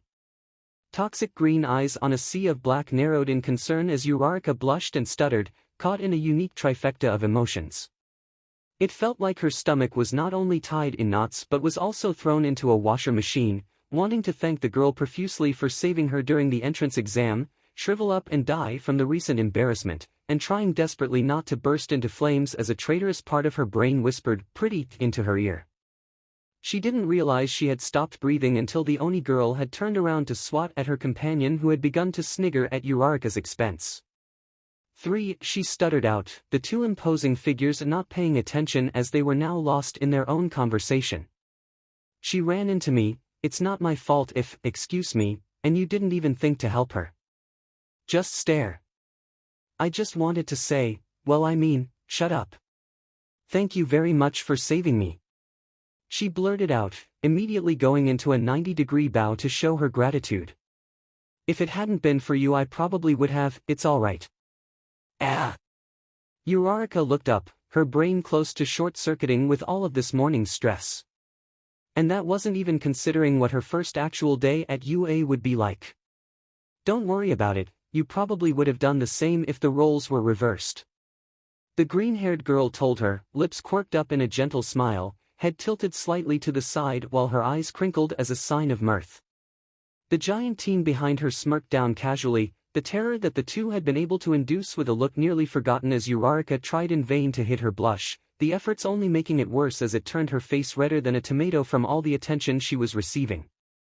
The attention abruptly left Uraraka as all three turned as something crashed behind it, followed by muffled screaming. Coming of UA students to stand in the hall and distract others. Don't you know that this is a place of learning? The door slid open with a slam, far more distracting than the quiet conversation the hallway trio was having. You are, a tall boy, though not as tall as the green-haired girl's companion, she really needed to learn their names. She couldn't just keep calling them green-haired girl and purple-haired guy, with angular features and wearing glasses stood in stunned realization as he looked into the eyes of the green-haired Oni, the two being on equal height thanks to the girl's habit for floating off the ground. Oh. The same green-haired girl said, scratching her chin as realization slowly dawned on her. Have we met before? You look kind of familiar. The tallest out of the now four, the purple-haired Oni, narrowed his eyes and glowered at the intruder. Uraraka would swear under testimony that she heard him growl and was simply thankful that the threatening behavior was not levied at her. It was the intruder who spoke first and broke the standoff. Good morning. I am from 𝐬𝐸 Private Academy. My name is 𝐸𝐻𝐻. He stood to attention after giving his introduction and Uraraka half expected him to salute the brunette. All three of them still in the hallway blinked at the boy for his brash behavior, not quite knowing what to do. I see, Midoriya began, tentatively, her lips as she thought over her words, a slight glimmer of uncertainty dancing in the corner of her eyes.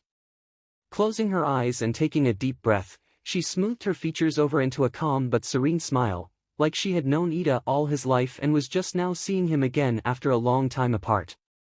It is nice to meet you, Ida-kun. My name is Midoriya Izuku, she said with a slight inclination of her head. Shinso. Her companion greeted with a grunt, still somewhat glowering in Ida's direction with a hint of suspicion. All three pairs of eyes soon landed on Uraraka, who had yet to introduce herself, completely caught off guard. Ah, my name is, go somewhere else if you want to play at being friends. A voice that sounded close to death interrupted her. All four turning around in surprise to where the voice had come from, caught completely off guard by the intrusion. Uraraka almost had a heart attack. Ida stood straighter, Midoriya's eyes widened ever so slightly, and Shinso stepped in front of her, placing an arm across her as he stared down his newest target. The 9/10 caterpillar, 1/10 man stared up at them with bloodshot eyes that had clearly just been dragged out of bed, stared dully in their general direction. This is the hero course.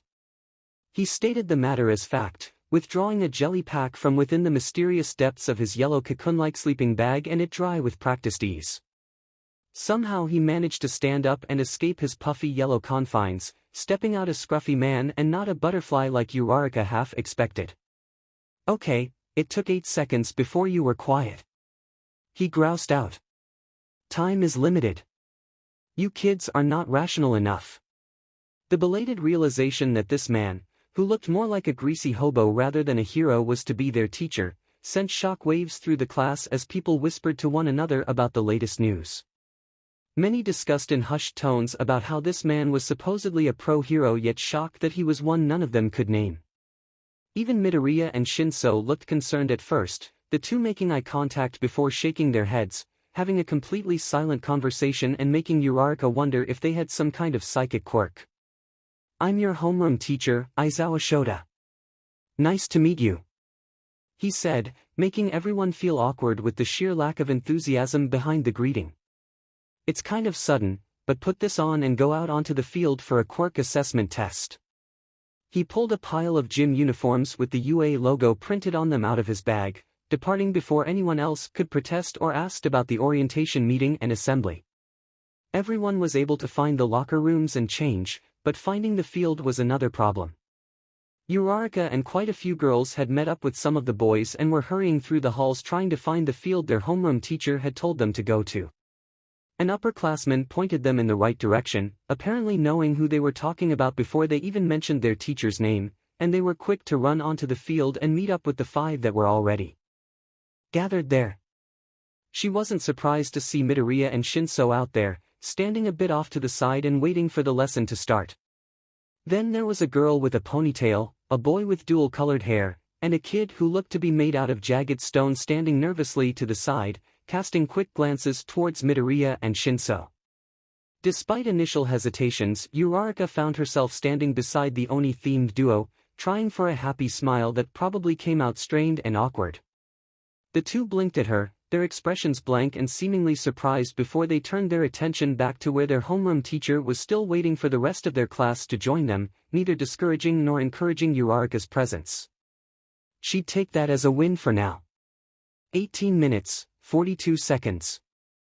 Aizawa-sensei spoke loud enough for them all to hear once the last of the stragglers, a boy with blonde hair that had a general sparkling aura, joined them on the field, pocketing the stopwatch he was using to time them. But sensei, some fool started up in the back. You never told us what field. Doesn't matter, if you're serious about being heroes then you need to be able to adapt with what information you're given. You're not always gonna have the whole picture. He responded bluntly, surveying them all with a dissatisfied air. Now I'm only gonna say this once, so pay attention. All of you have been doing physical fitness tests since you entered middle school, where you weren't allowed to use your quirks. Their teacher pulled out an expensive cell phone-looking device. The government still uses that for the national average. And where the Ministry of Education is dragging their feet, we at UA are forced to pick up the slack. 𝗵𝘃𝗀, the red eyes of their teacher traced over to an explosive-looking blonde. You're up first. He tossed a softball over to the student. In junior high, what was your best result for the softball throw? 76 meters. The newly appointed 𝗵𝘃𝗀 answered without changing his expression. Try doing it with your quirk. The teacher ordered, indicating for 𝗵𝘃𝗀 to let loose while he tapped on his phone to get the settings right. 𝗵𝘃𝗀 stretched at the pitch, looking like he was calculating how best to approach before he reared back and let out an explosive die at the top of his lungs, along with an actual explosion to further propel the ball. Know your maximum first. Their teacher said to no one and everyone in particular, holding his phone up to reveal 𝗵𝘃𝗀's results. 705, 2 meters. Everyone was silent for a moment before. So cool. We can use our quirks. What's this? It looks fun. Fun? 𝐻𝐸 questioned, silencing the excited crowd of teens with a single paraphrased word. 3 years at UA and you think it's just gonna be a regular walk in the park? 𝐸𝐸 gulped at the amused dark look that crossed her teacher's face as a devilish idea took root. Since this is so fun, then, let's add a twist. Whoever comes in last place will be expelled. Shocked cries rose up all around 𝐸𝐸, who was glancing nervously from side to side, worrying pooling in the pit of her stomach at the thought of coming in last. Only a handful of students looked calm. Midoriya, 𝗫𝐸, and that 𝗵𝘃𝗀 kid among them. 𝗫𝐸 actually looked excited, jumping up and down while SWNGNG his arms to get the BLD flowing. A manic grin of his own smearing across his features at the raised stakes. The toss was just to get the proverbial ball rolling, with the first actual event being the 50-meter dash.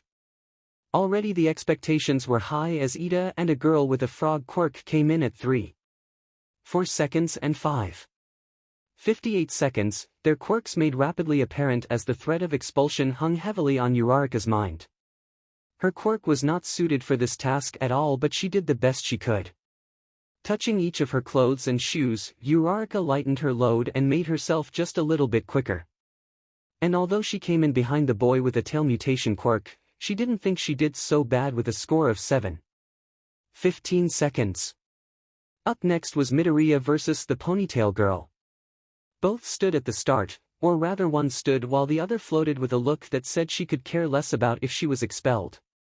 The ponytail girl got into the start position while looking at her competition with a quizzical look, both girls wondering what Midoriya's plan was.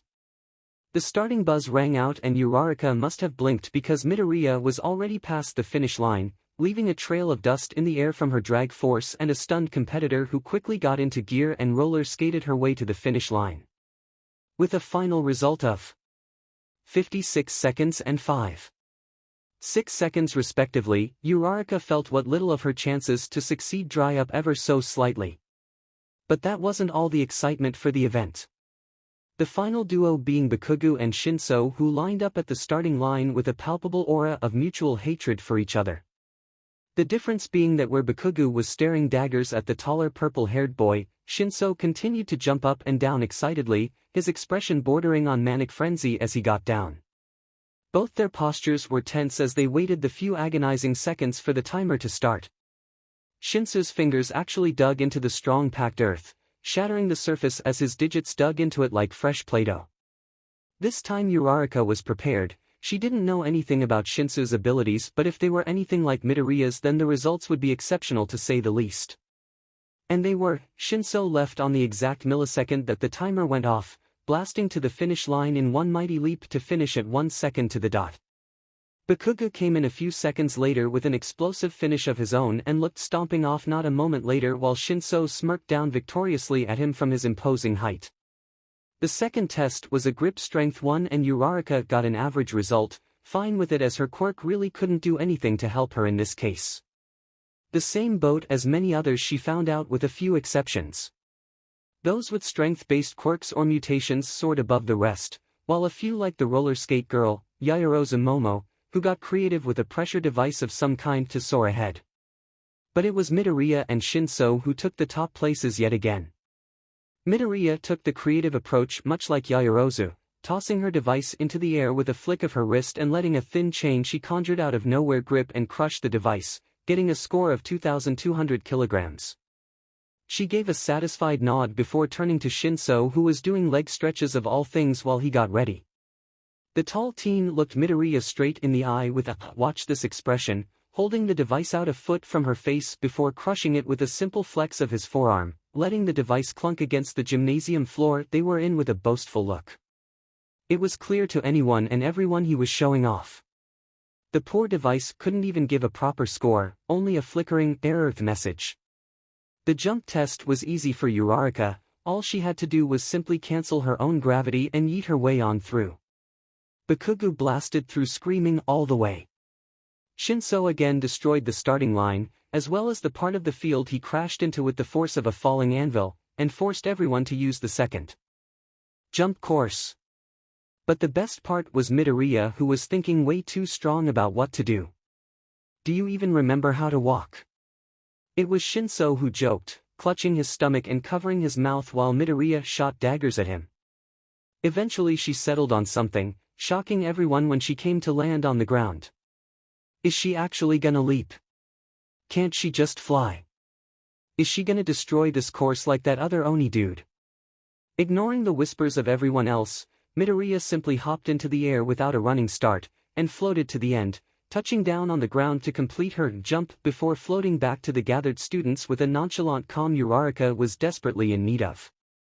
And so on and so forth they went through the various other tests. 𝗀𝐸 and Midoriya taking the top with monstrous ease became the norm. But Uraraka was noticing a pattern as the events wore on, and she wasn't the only one. Whereas 𝗀𝐸 always managed to destroy the course and come into the top 2 ranks with prideful ease, giving as much of his all wherever he could, Midoriya didn't. Instead, she breezed by on a calculated ease, never giving too much or too little drive behind her efforts, always coming in alongside 𝗀𝐸 to claim the top 2 places with a supernatural grace. Most of the class congratulated them, offering them a congrats but staying a healthy distance away from the duo. It was actually kind of hilarious because 𝗀𝐸 and Midoriya always looked perplexed and taken aback whenever someone would try and chat them up. They were cordial, 𝗀𝐸 would even crack a pun here and there, but always a bit awkward in accepting the praise from their peers. But where Uraraka noticed it and went on with her day, just trying to not come in last, Bakugo got, and he let everyone know it. Every time his record was beaten or he fell short of theirs, he'd scream, let out an explosion, and stomp off, muttering curses under his breath the entire time. Others who seemed to notice the pattern gave Izuku a quizzical look but said nothing. All except long strips of gray fabric whipped out from nowhere and entrapped Midoriya after she just chucked the ball into the horizon, much more controlled than 𝗀𝐸, who rocked the air with the amount of force he used. This time the tall boy did growl, face contorting into a snarl as he prepared to stalk towards their teacher, and Uraraka really didn't want to know. She was just thankful that Ida made the poor decision to fall on that particularly rabid grenade and hold the taller boy back, not that it did much though as he was dragged forward through the dirt. It took a few more students to hold him back, and even then it was probably because he would have grievously hurt them if he moved forward anymore. That entrance exam was definitely not rational enough. Aizawa-sensei growled, either not knowing or not caring that 𝗀𝐸 had murder on his mind, his hair and the scarf-like cloth he wore floating in the air as his eyes glowed an angry red. Midoriya Izuku, placed first in the entrance exam and single-handedly took out a zero-pointer robot while destroying much of the simulated city as well, without injuring any other participants, I might add.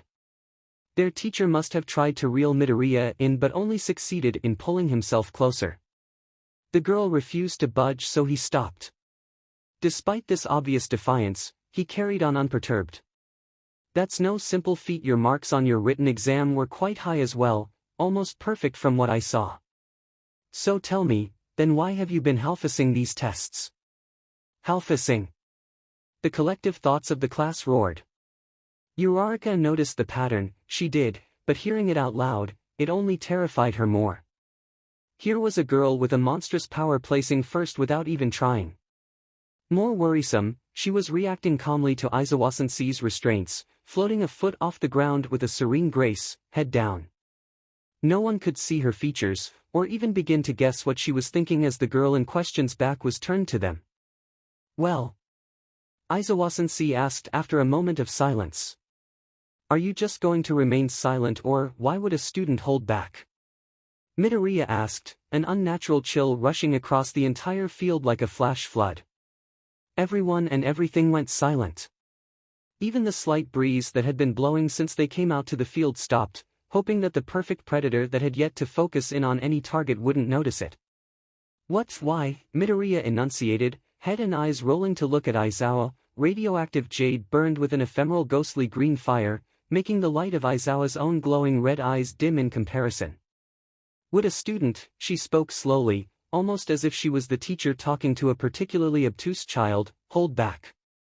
A simple lilt to her voice marked the end of her question, no, demand, as she waited for their teacher to respond. Everyone stood frozen, too terrified to break the tension and drag Midoriya's cold burning wrath to them. Even Aizawa-sensei seemed to hesitate, a bead of sweat running down the side of his face as he carefully chose his next words. "Well, sensei, I asked you a question." The proverbial bomb dropped, stunning everyone further at the blatant disrespect she was showing. The fire in Midoriya's eyes blazed ever brighter as they narrowed, waiting patiently, like some distant pale star that pulsed with an ethereal heartbeat. No one moved. No breathed. They all waited. Because they can't control their quirk. Aizawa asked almost hesitantly, grip tightening and posture tense as if he was gearing up to dodge some great snake poised to strike in the blink of an eye. Uraraka was sure that would have been better than facing Midoriya right now. Or? Midoriya asked, voice dipping in indication for him to continue. Or? Aizawa asked, not seeing the picture Midoriya was looking at with understated boredom. She took a deep breath, head rolling 360 degrees, a few loudly popping out through the eerily quiet open space. While it is true some might hurt themselves without knowing their limits, or even knowing their limits. Midoriya spoke like she was telling a 5-year-old for the 8th time today. What about the others? Others? He repeated. Yes, bystanders, teammates, innocents, even the so-called villains. She said the last part with some disdain, though Uraraka didn't think it was aimed directly at the criminals. What happens when someone tests the limit without knowing then? Midoriya taunted. No one said anything, the echo of Midoriya's question hung around their necks like a hangman's noose. Do you know what my abilities can do to someone if I were to go all out? Or were even within close proximity? She asked no one in particular. I'll tell you, it won't be in my file. Doctors are hesitant to put something as polarizing and controversial as morality or sins on anything official despite the evidence. Midoriya looked up to the sky, the clouds passing over the head had begun to gather and cast the ground below in shade. I've seen people burn, have their bones shatter, even meld either partially or wholly with my chains. I've yet to see anyone come away unscathed who fell under their judgment. Her face twisted in mournful sadness, a deep visceral feeling that twisted in Uraraka's gut like a rusty spoon was rooting around in there, and then it was gone a second later, replaced by a cool mask that revealed nothing. Uraraka wasn't even sure she had seen that brief window of emotions to begin with. So tell me, sensei, why would someone hold back? The strands around Midoriya seemed to tighten, but she showed no indication it affected her. A snort, fine. I'll show you my limit, but I hope you're ready for the consequences. A lot happened in the next moment. Shinso began hauling butt, taking as many of them with him as possible as he cleared the area. Aizawa-sensei leaned backwards, looking like he was going to vault himself forward at Midoriya. And a single, long, thin red chain anchored itself in one of the softballs, splitting the skin. The chain moved, quickly, whipping the air as it twirled the ball around and around, building up force as it arced around the maximum area it could, nearly brushing against the walls of UA as it spun faster and faster above them all, blurring into an ominous red circle that blazed brighter and brighter. Another set of chains, these ones pitch black in the current light, wound themselves around the entirety of the class, keeping them grounded. Uraraka followed the chains to where they connected to Shinsu's flesh. The boy dug himself in, attaching more of his chains to whatever could help keep them grounded.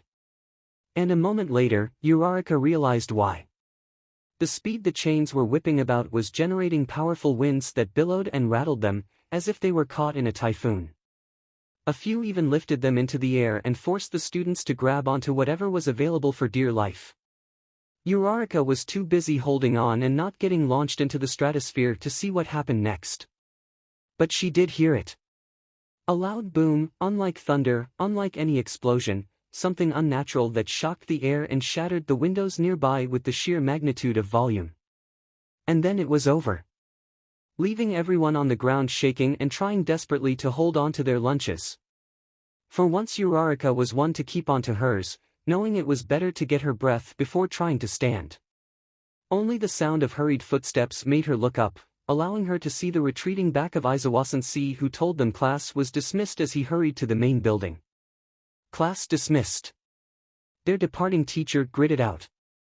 Looking up was a mistake, the contents of her stomach rushing up to escape the way they came as she looked at a clear and cloudless sky, not a single wisp even on the horizon. As a small furry mammalian creature, 𝐀𝐦 was destined to live a short life with or without a quirk. And after 8 short years, half of which had been spent in a lab, his time had come. The now former principal of UA had died doing what he loved, designing physiological torment for the students he loved so much for the upcoming school year. Now 𝐀𝐦 had never put much stock into an afterlife, believing that all that awaited anyone after their time on the mortal plane was sweet oblivion. And on the off chance that he was wrong and there was in fact an afterlife, 𝐀𝐦 thought himself exempt due to being an animal, no matter how intelligent. Oh, how wrong he was. The fluffy white creature had thought that he had simply dozed off and fallen out of his chair whilst signing off on documents. So imagine his surprise when he opened his eyes to see the carnage before him that would make the most experienced horror and gore enthusiasts nauseous. The land was withered and cracked, rocks jutting out from every surface, while the few plants that attempted to grow in the unforgiving landscape withered away and bore neither seed nor leaf. The very landscape itself looked to be made from a painting. The mountains on the horizon, great columns of jagged rock and stone that raked the eternally overcast sky with their steep slopes, seemed to have been stripped from a traditional painting. As if the painters simply shook their masterpiece and it fell out to take over the world in artistic, crooked swirls and ink lines. It made depth perception all but useless as parts of the landscape blended in seamlessly with each other, making the newly deceased soul question every step. All around him he could hear the feral growling of animals and the screams of men and women being ripped apart by wild beasts. The part that really helped hammer in that he might be dead, and actually might be in hell, was when the lead researcher who was in charge of 𝐀𝐦's experiments, back before he acquired his freedom, ran by in a simple white cotton kimono. The man had died in a rather abrupt and violent death in an accident several years prior. But despite this, the rage that 𝐀𝐦 felt burning was still a blazing furnace as the small mammalian creature picked up a rather blunt rock that fit in the center of his paw perfectly. I'm innocent, the first tell you. I did nothing wrong. 𝐀𝐦 furious brutal attack. 𝐀𝐦 shouted, his face a blank manic expression as he clotheslined the former researcher. What? 𝐀𝐦. How? Shut up. Die. Die. Die. 𝐀𝐦 continued to scream on repeat, giving slight credence to those very niche internet theorists that believed him to be an otter by using the rock to bash the deceased man's head in on his soft furry tummy. His clothes now stained with the man's blood and cerebral matter, 𝐀𝐦 finally stopped, tossing his stone aside and brushing himself off as he stood up. Ready to walk away and find a possible exit to this strange dream, or another of his past abusers, when he heard a groan. He watched transfixed as the corpse of the head researcher slowly healed itself, the cranial cavity filling out like an inflating balloon as the flesh knitted back into place. An eyeball that 𝐀𝐦 had torn out and thrown aside hopped and rolled across the jagged stones before popping itself back into its socket. Help! Me, the man wheezed out with a rattled breath. This time 𝐬𝐸 got more personal, relying more on his roots this time, as his carnivorous teeth pierced the man's soft throat and stripped the organic matter from the bone. Blood and viscera spurted everywhere as 𝐬𝐸 huffed, once more cutting the man's life short. Again and again the man revived, much to 𝐬𝐸's eternal frustration as he kept cutting the man down more and more brutally each time. Breaking his neck. Filling his throat with dirt and gravel. Pushing the eyes in with his equivalent of thumbs. Tearing the heart out. And still the man kept coming back for more, and 𝐬𝐸's rage never abated. One would think the act of killing their tormentor over and over again would be cathartic, but it only made 𝐬𝐸 madder and madder as he was quickly running out of ways to kill the man. "Oi!" Someone shouted, interrupting 𝐬𝐸, who was thinking of burying the man in a fire anthill. "That's no good, you gotta drag it out." A white dog with a rope knot chastised 𝐬𝐸, his little paw wagging in the air as he tilted his head in dissatisfaction. "Drag it out." 𝐬𝐸 looked at the white dog in bewildered confusion. "I guess I got no other choice." The little dog raised his haunches and wagged his tail as he readied to pounce. "Here I go." He leaped forward, knocking 𝐬𝐸's least favorite human to the ground as he tried to make a dash for it. 𝗲𝗵𝗃 The little dog said around a mouthful of bald head, scraping his jaws along the scalp and drawing blood like this. 𝐬𝐸 asked, picking up one of the man's hands and crushing it with his larger flatter back teeth. "Aha!" The white dog affirmed. "We gotta draw it out for as long as possible, cause no matter how brief the death, it is a residential resp. The dog tailed off, trying to remember the right word he had heard Ҳөзөкө-сама use. "Respite." 𝐬𝐸 answered around a mouthful of bone and blood, well practiced after speaking around a mouthful of hot tea for years. "Respite." "Yeah." The white dog wagged his tail faster. "Pliasia-asi," the suffering man begged, reaching his other hand out to the heavens for someone to save him. "Silence." 𝐬𝐸 leaped, biting the man's fingers off in one fell swoop. And so the day went on like this. With the little white dog known as 𝐸𝐸 showing 𝐬𝐸 the ropes to 𝗳𝗵𝗿𝗺 𝐍𝐼𝐻 Jigoku. 𝐬𝐸 quickly learned he was the only animal to wear clothes aside from a few pieces of garments that the other animals had died with. That and the other deceased researchers that had tortured him while he was under their tenure, and even few that had managed to escape that accident. They were in the middle of peeling a human, one layer of skin at a time, using only their teeth and claws, when 𝐸𝐸 ran away with his tail wagging. "Ҳөзөкө-сама!" He cheered. "Ҳөзөкө-сама, Ҳөзөкө-sама, where are you going?" He ran in happy, excited circles while a rather slender-looking man with a single horn and slanted eyes peered down without a hint of emotion on his otherwise passive face. "Nothing much, I was actually passing through on an inspection." The oni-looking man responded. 𝐬𝐸 was actually a bit perplexed that none of the other creatures were attacking him, but with the way 𝐸𝐸 was talking to him it seemed this figure was a superior of some kind. "How was the workload of late?" The oni asked. "I understand there has been a recent uptick in the people sent here and was thinking of putting out an ad for help since we are already understaffed." "It's been a little bit harder but nothing we can't handle." 𝐸𝐸 cheered, tail wagging while he's Saturday, "and besides, didn't you hire that new guy, what's his name?" 𝐸𝐸 pointed a paw in 𝐬𝐸's direction. "I did not," the oni replied, walking at a calm pace towards 𝐬𝐸 before bending down to pick the furry white creature up. The two stared each other in the face, beady black dots versus an almost apathetic glare as the two sized each other up. "You are an animal."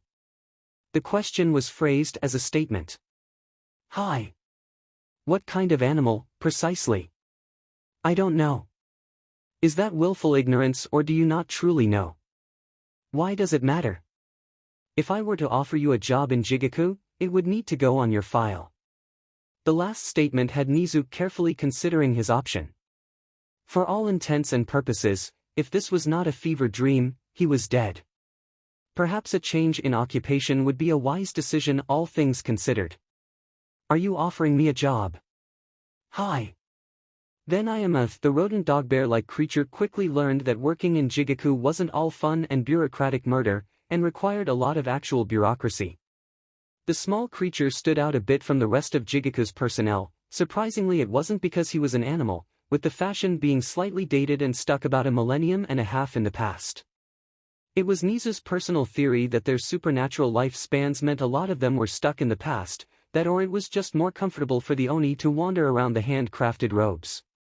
Still, 𝐬𝐻𝐬 had carefully chosen his wardrobe since his first taste of freedom, having liberated some articles from the recently departed following the lab accident, and he wasn't going to change his fashion identity simply because he came down with a minor case of dead. Another interesting thing he noted was the stranger someone was dressed, the bigger the role they played in Jigoku. The 10 kings were a dead giveaway with their normal royal garments, then you had top-ranking officials like 𝐻𝐻𝐬 who deviated ever so slightly from the norm, and so on and so forth. So he automatically knew that the girl dressed in lavish royal garb that dragged on the floor with its sheer length was someone to remember. She had to be about 10 years old, with green hair and a pair of tall red Oni horns sticking up from her hairline. What drew the eye the most, however, was her own, a pair of toxic jade that swam atop a sea of jet black. The orbs seemed to emit a supernatural light that commanded authority. In a world of quirks, she wouldn't be that out of place. And yet there was a supernatural quality to her presence. A sheer longing to obey her, a drum beat that threatened to take over the rhythm of his heart and force him to march along to her tempo. Despite the commanding aura, she seemed to be a bit out of it, her lips set in a slight frown with her eyes lidded, a pair of heavy dark bags hung beneath. A pale film covered what would have otherwise been a set of imposing orbs that could have cowed an entire herd of charging American bison. Her brow knitted in consternation. Besides her stood a boy, looking to be about 2 years older, as well as the most jacked 12-year-old 𝐬𝐻𝐬 had ever laid eyes on. A pair of tall purple-tipped black horns curved up in front of a head of wild indigo hair. His lips were also turned down in a show of displeasure, but where his companion seemed to be in a daze, his eyes and posture held an angry steel to them, daring someone to try something. But what 𝐬𝐻𝐬 couldn't say. "Do you need help?" His high voice popped up, the small animal wondering if the two were perhaps lost. The girl's reaction was slight, a simple turn of the head, and she was peering at him with half-lidded eyes. For a brief instant, the film was gone, and 𝐬𝐻𝐬 felt like a man watching a mountain erupt, knowing he wouldn't be able to escape the cascade of fire and brimstone no matter how fast he ran. But as it was over the next second, replaced with the disinterested film, and left 𝐬𝐻𝐬 wondering if there had ever been an edge to them to begin with. The boy's reaction was wholly different, taking a step toward 𝐬𝐻𝐬 and holding a protective arm up to show the little lady was off limits. His lips turned up into a snarl as his eyes looked at 𝐬𝐻𝐬 with a feral light, a growl bubbling in the center of the young boy's chest that would have made a tiger proud. The sensation left 𝐬𝐻𝐬 wondering if for once he should have been the man and the boy some wild beast. The two males locked in a deadly game of chicken while the third of the impromptu party continued to stare back at whatever originally drew the two children's interest. Strategies boiled through 𝐬𝐻𝐬's superb mind, trying to think of the best plan for how to handle this. Already he was caught, so he had lost the element of surprise. From the boy's tense posture and raised hackles, the smaller creature knew he was ready to attack at the drop of a pin. And while 𝐬𝐻𝐬 was confident in his fighting abilities, he knew he was severely outmatched in terms of raw physical strength against an Oni, even one so young, and he was stuck in a hallway. He could apologize and slink away, but stubborn pride put that one on the back burner for now. Laugh and ask to go past the two, a promising option if the threat of this feral wild child tearing his throat out with his ferocious baby teeth wasn't on the table. Maintain eye contact and simply walk past, a good idea in theory, but considering the vast majority of the animal kingdom considered eye contact a threat to 𝐷𝐸ms that might just end up with him losing a limb. "What if he?" "What are you looking at?" he asked, putting as much interest into his voice as he could, looking past the boy to the girl who once more looked at him from the corner of her eyes. A glimmer of what looked like recognition passed through before they narrowed ever so slightly in concentration. The boy growled a bit louder now that 𝐬𝐻𝐬's attention was trained on the person the indigo-haired kid was protecting, but 𝐬𝐻𝐬 refused to return eye contact. He knew that in the relationship between the two that the girl obviously held the final say, if not by dress then by the way she held herself, keeping her back turned to a possible threat and leaving the possible scuffle to her subordinate. "It's about to happen."